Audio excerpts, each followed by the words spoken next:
Hey folks, here's a few things that I do when I set up a new project in Roblox Studio. First of all, clear away any unnecessary windows that are open. I just have Properties and Explorer open.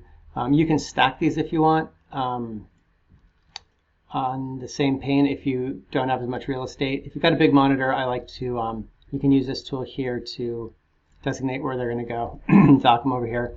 And then in this latest template that they've got this atmosphere, which makes the background, like the distance, a little hazy. I delete that. I delete the sky. I just don't like that sky. So I think things look a little better already. Now, if you want to modify the color of your base plate, which I typically do, let's find it. It's in the workspace. And you can't click on it, you might notice. So how do you modify it? Your base plate is locked. So go here and unclick the property that says locked. Now I can click on the base plate and we'll make it a, we will make it, instead of gray, I like to just have something a little bit cleaner, like sort of like an inoffensive blue. Makes just, you're staring at this all day.